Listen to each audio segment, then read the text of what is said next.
nação rubro-negra, sou eu, Fabrício Lopes, aqui do nosso canal Resenha Rubro-Negra. Nação, nesse vídeo aqui eu quero falar com vocês sobre o fim do primeiro turno do Campeonato Brasileiro, o que a gente pode esperar do Flamengo daqui para frente, quais são os números que o Mengão Queridão obteve nesse Brasileirão. Também quero falar com vocês a respeito do Guilhermo Varela. Que tumulto, galera, e tem novidade, hein? De hoje de manhã para cá, tem novidade, o cara tá tomando algumas atitudes ali que, sinceramente, se é no Flamengo, ele tá no vidrinho. Mas como é em outro clube pra vir pro Flamengo, eu tô até gostando, tá ligado? Guilhermo Varela pode aparecer essa semana ainda lá no Ninho do Urubu, já com o manto sagrado treinando. Vai ver, vai ver. Vou contar tudo isso pra vocês aqui. Além do que, eu quero mostrar os números dele, quero fazer um comparativo com o Rodinei, quero mostrar lances do Guilhermo Varela. Tudo para vocês ficarem sabendo de tudo que tá rolando no Mengão Queridão, beleza? Mas antes, ó, deixa eu mandar um recadinho aí da Betano, tá? Uma das maiores empresas de apostas esportivas. Espia só.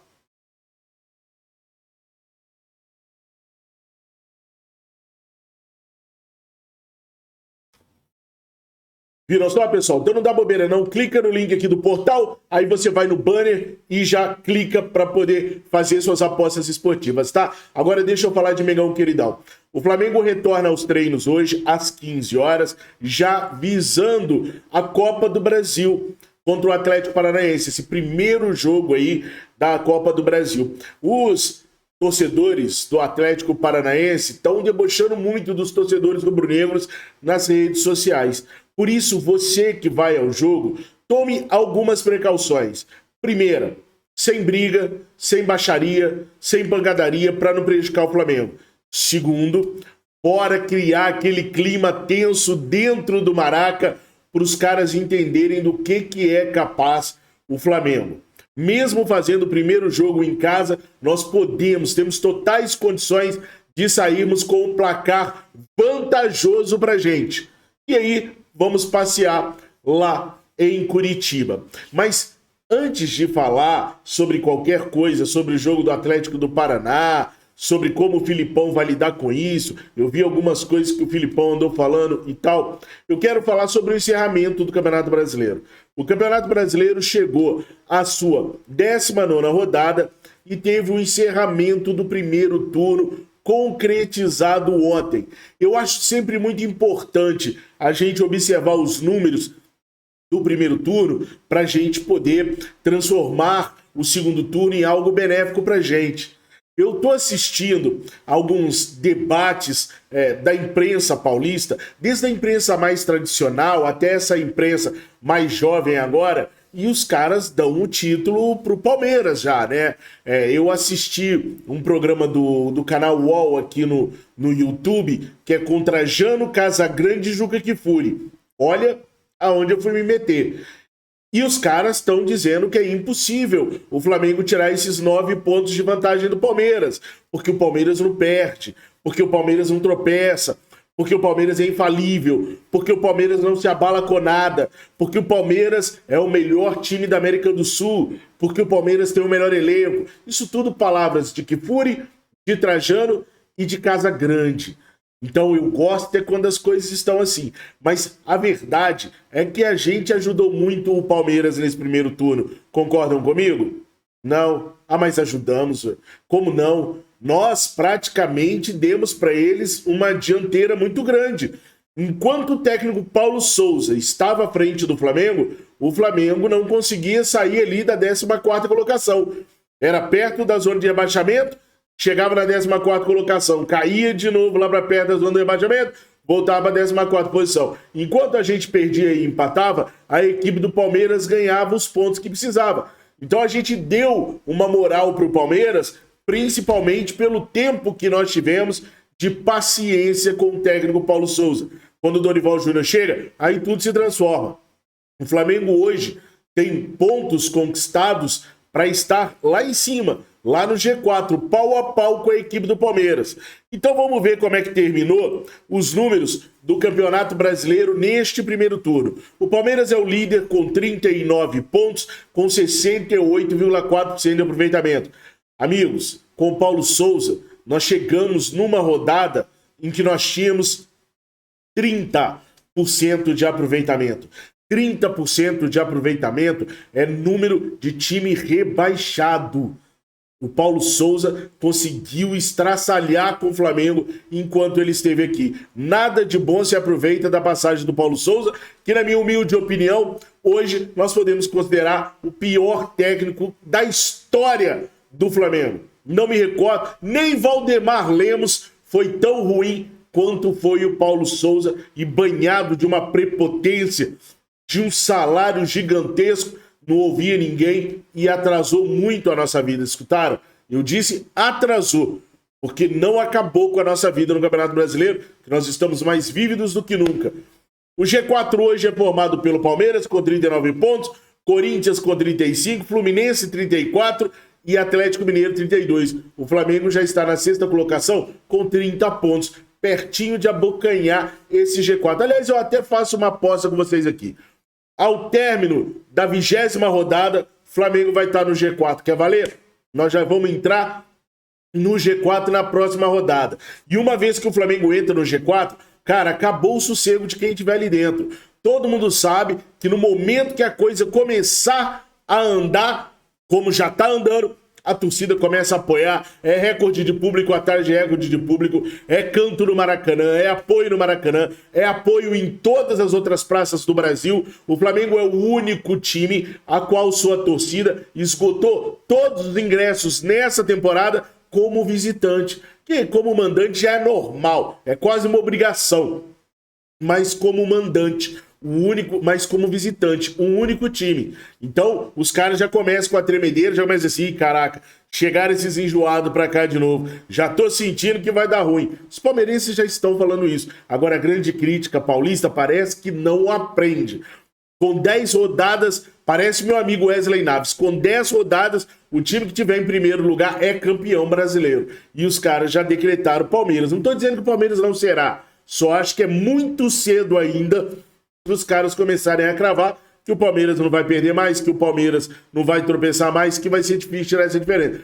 Difícil vai ser, mas nada é impossível. O Flamengo já tirou diferença até maior aos seus concorrentes no Campeonato Brasileiro. Melhor ataque é o do Palmeiras, com 31 gols marcados. A melhor defesa também é do Palmeiras, 13 gols sofridos. O artilheiro é o Germancano, do Fluminense, com 12 gols. Os números do Mengão, queridão: sexto lugar, 30 pontos. Olha como é que já melhorou o aproveitamento. 52,6%, 26 gols marcados, 18 gols sofridos. E o nosso artilheiro é o Pedro, com 6 gols marcados. É o Pedro porque o Gabigol quis agora jogar pelo lado do campo. E aí nós vamos ter que entender que jogando pelo lado do campo, ele vai ter muito mais dificuldade de fazer gols. Eu recebi uma pergunta de um inscrito aqui do nosso canal que era a seguinte: Fabrício, me explica como o Gabigol tá perdendo aqueles gols em que ele sai cara a cara com o goleiro.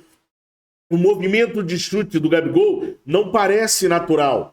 Esse inscrito meu disse que comparou como o Gabigol finalizava antes e como ele está finalizando agora. Bom, eu tenho uma teoria que eu sempre falei para vocês aqui. Quando o Gabigol era centroavante, o espaço percorrido para ele finalizar era menor. Hoje, o espaço percorrido para ele conseguir marcar um gol é muito maior. Jogando aberto pelo lado direito, o Gabigol corre mais, ocupa uma faixa de campo muito maior. E por isso, a perna chega mais pesada na hora de definir. Em 2 lances no jogo de ontem, o Gabigol chegou cara a cara com o goleiro. E na hora de arrematar, ele chutou fraquinho. Por quê? Porque quando chega no momento do arremate, a perna dele já está mais pesada, por toda a extensão que ele percorreu. Não só naquele lance, mas nos lances anteriores. Então, quanto mais o pé pesado estiver, a perna estiver pesada, menos precisão e potência o atacante vai ter. Por isso, o problema do Gabi nas finalizações agora. Já não é mais aquelas finalizações precisas que a gente olhava e falava, agora é gol. Algumas pessoas também reclamaram do Arrascaeta. Mas do Arrascaeta eu não reclamo, não. O Arrascaeta perde gol, mas ele dá assistência. O Arrascaeta acabou com o jogo ontem, na minha humilde opinião. Jogou demais, demais. O problema é que ele perdeu alguns gols, mas não é a função dele fazer gols. A função dele é jogar demais e servir seus companheiros. E isso ele fez com sobras.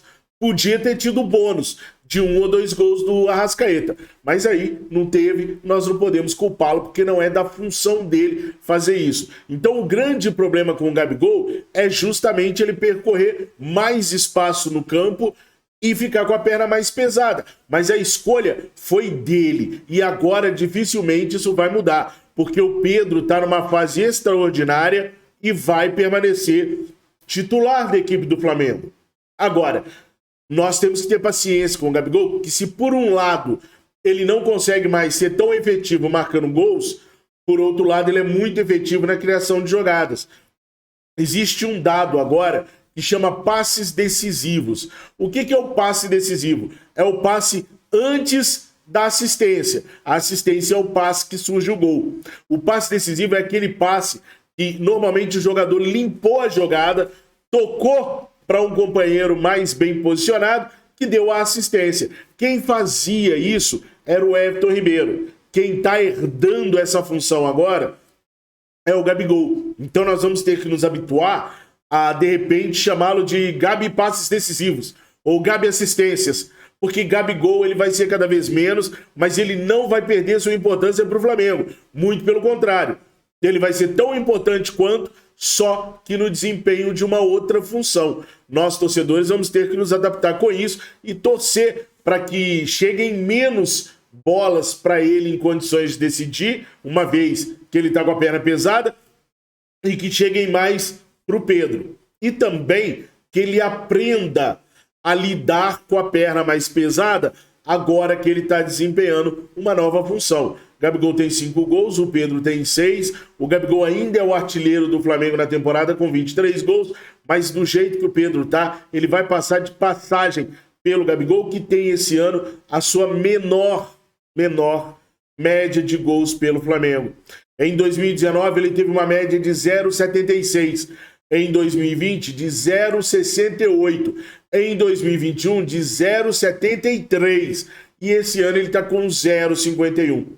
O Guerreiro fechou o contrato agora com o Avaí. Havia até a expectativa que ele pudesse ter jogado ontem. Não jogou, nem no banco ficou. Mas antes do jogo começar, a Globo colocou os números do Paulo Guerreiro pelo Flamengo. Eu peguei os números lá e fui convertê-los aí na média de gols. A média de gols do Paulo Guerreiro no Flamengo foi de 0,38. A gente reclama do Gabi, que está com a média de 0,51.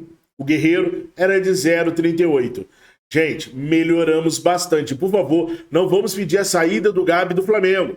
Ele é titular em qualquer clube no Brasil e em muitos clubes lá do exterior. Tem bola para nos ajudar bastante aí e em algum momento pode ser que a gente precise que ele volte para jogar como centroavante. E aí é melhor ter ele no elenco do que não ter. Deus me livre, eu não consigo ver o Flamengo hoje sem o Gabigol, sem o Pedro, sem o Arrascaeta. Precisamos muito desses caras. Concordam comigo ou não? Coloca aqui nos comentários que eu quero saber a opinião de vocês. Antes da gente prosseguir, eu quero pedir para você se inscrever no nosso canal. Gente, para você se inscrever no nosso canal, não te custa nada. O YouTube não vai te cobrar 1 centavo para você se inscrever e se tornar um membro da nossa família.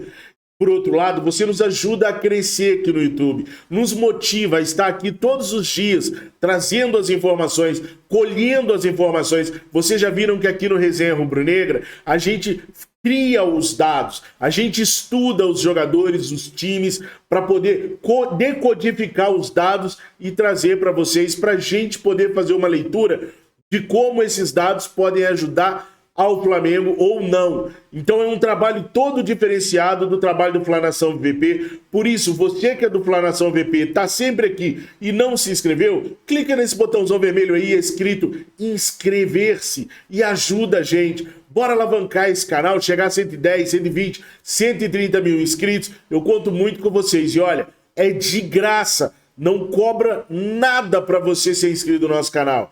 Dá essa moralzinha pra gente, por favor. Nação Guilhermo Varela. O bicho tá pegando pro lado do Guilhermo Varela. Parece que ele não tá nem um pouquinho preocupado também não, tá? Espia só, nação. O Guilhermo Varela resolveu que não ia jogar. sentou com o treinador e falou: não vou jogar. E não jogou. Saiu da concentração pela porta da frente, ele não saiu fugido, ele saiu pela porta da frente e foi embora. Ontem à noite surgiu um bochicho que ele já teria se mandado da Rússia, inclusive.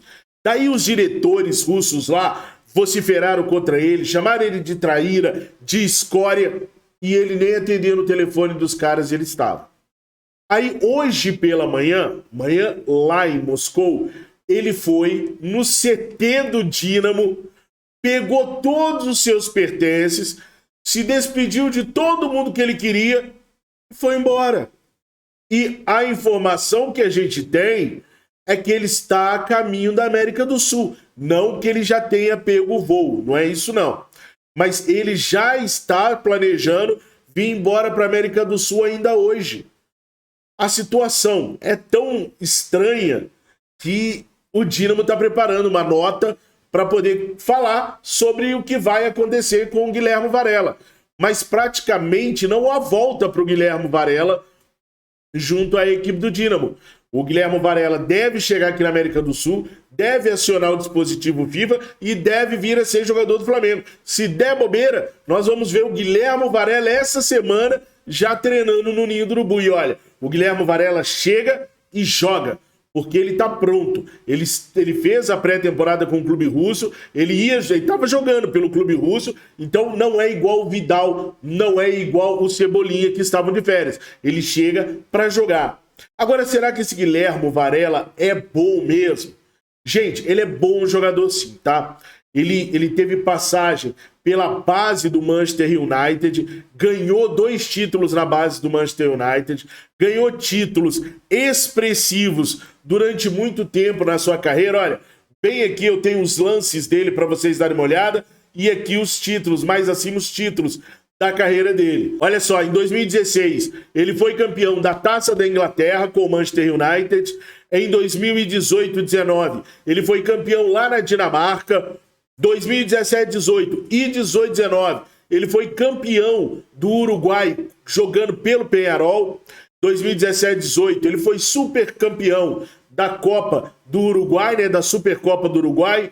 Em 2014, ele foi campeão da Supertaça da Inglaterra. 14-15 e 15-16, campeão sub-21 da Inglaterra com o Manchester United. Antes de falar dos números dele, eu queria explicar para vocês por que ele está nessa ânsia toda de vir para o Flamengo. O Guilherme Varela já disputou uma Copa do Mundo, a Copa do Mundo de 2018. Ele começou como titular, aí no meio do caminho ele perdeu a posição e agora ele vinha sendo convocado para a seleção do Uruguai. Só que o treinador do Uruguai agora, atual, ele está testando alguns zagueiros jogando pelo lado direito, tem um outro lateral também que está sendo testado, e o Guilherme Varela, ele estava pau a pau com esses caras aí. Só que, jogando os poucos jogos que ele terá para jogar no Campeonato da Rússia esse ano, na Supertaça da Rússia e na Taça da Rússia, ele dificilmente voltará a ser convocado. Então, como ele quer jogar uma Copa do Mundo, ele quer sair do time russo. Gente, vocês lembram que a Rússia está impedida de jogar torneios internacionais. Então, eles só podem jogar Taça da Rússia, Supertaça da Rússia e o Russão. E isso é insuficiente para ele ser convocado para disputar uma Copa do Mundo. E ele quer estar no páreo para disputar mais uma Copa do Mundo. Então, esse é o grande desespero do Varela. Por isso que ele quer sair de lá. O empresário dele ofereceu ele ao Flamengo, o Flamengo gostou, tiveram uma primeira conversa sobre valores, o que o Flamengo poderia pagar por ele, e aí eles foram lá para a Rússia. E a coisa era para ser conduzida de uma maneira. Só que o Guilherme Varela pirou, ele não quer ficar, ele decidiu que quer vir para o Flamengo e está a caminho da América do Sul, podendo chegar aqui a qualquer momento. Antes ainda de falar dos números, eu quero que vocês olhem lá para cima. Lá para cima, no dossiê Guilherme Varela. Olhem o mapa de calor dele. Que mapa de calor estranho é esse? Que atua tanto pela esquerda quanto pela direita? Nação, apesar dele ser destro, ele não é ambidestro. Ele joga muito pelo lado direito, como lateral direito, como vocês estão vendo aqui, mas em determinado momento, principalmente lá no Manchester, ele jogou numa linha com 3 zagueiros, onde ele era o ala pela esquerda. Ele defendia pela esquerda sem a bola, com a bola ele saía jogando pelo lado esquerdo. Isso no Manchester United. Então ele tem capacidade de jogar tanto de um lado quanto do outro lado, o que para nós é bom pra caraca. A gente quer um lateral direito, ele é lateral direito, mas se em algum momento precisarmos dele para jogar do lado esquerdo, ele sabe jogar do lado esquerdo também. E não é sabe que nem o Rodinei, não. Ele sabe mesmo, ele joga mesmo pelo lado esquerdo. Ele é um jogador muito virtuoso, ele tem qualidade, sabe sair driblando, sabe chegar no ataque. Não é um jogador que nem o Rodinei, que só sabe atacar, não. Ele é lateral de verdade. Ele sabe defender, é muito raçudo para defender, é veloz, chega no ataque, mas ele tem coisas que faltam a Rodinei e a Mateuzinho. Excelência no passe, excelência na bola aérea, ele tem sentido de marcação, ele sabe marcar, sabe qual é o espaço dele na linha defensiva e dificilmente ele toma bola nas costas ou é enganado por não estar se posicionando certo, como a gente vê Rodinei e Mateuzinho tomando o tempo todo. Ou seja, ele é um lateral de ofício, lateral mesmo. A gente tem muito a ganhar se realmente o final dessa história for o jogador vir para o Flamengo. Eu tô ansioso para vê-lo no Mengão Queridão. De novo, não chega a ser o Rafinha, porque o Rafinha é top, dos melhores laterais da história do Brasil. Mas ele é muito bom jogador, muito bom mesmo. Na temporada 21 e 22, o Dinamo fez 36 jogos. Tá vendo? São pouquíssimos jogos que se faz lá na Rússia. Só esse ano o Flamengo já fez 48. E nós estamos no meio da temporada. Ele jogou, dos 29 jogos que ele jogou, 24 foram como titular. Ele não marcou gols, mas deu 3 assistências. Teve 12 passes decisivos, que é aquele passe que abre o passe para assistência. Teve 36 interceptações, 36 desarmes, 8 bolas recuperadas, 12 dribles certos e 69% de bola aérea ganha. Já o Rodinei, para a gente fazer uma comparação, nesse ano pelo Flamengo, o Flamengo já disputou 48 jogos. O Rodinei participou de 23, 15 como titular, também não marcou gol, deu 4 assistências, uma a mais do que o Guilhermo, deu 4 passes decisivos, o Guilhermo deu 12, 6 interceptações contra 36 do Guilhermo, 13 desarmes contra 36 do Guilhermo, 4 bolas recuperadas, 8 do Guilhermo, 8 dribles certos contra 12 do Guilhermo, 50% de bola aérea ganha contra 69% do Guilhermo. Ou seja, os números do Guilhermo Varela são bem superiores aos números do Rodinei. Justiça seja feita, Rodinei vem jogando Brasileirão, Libertadores, que são campeonatos bem mais difíceis do que a Taça da Rússia e o Russão. Mas o Varela é sempre convocado para a seleção do Uruguai, então também sabe jogar contra grandes clubes. Esteve no Manchester United. Gente, só para vocês terem uma ideia dos clubes que o cara passou, a gente já sabe que o cara foi bom jogador. Real Madrid, Manchester United, 29 anos, ainda tem muita lenha para queimar. Você está ansioso pela chegada dele?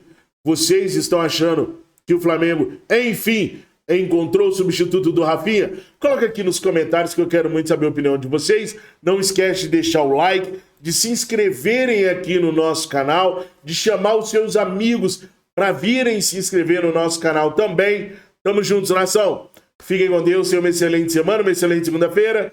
Saudações rubro-negras.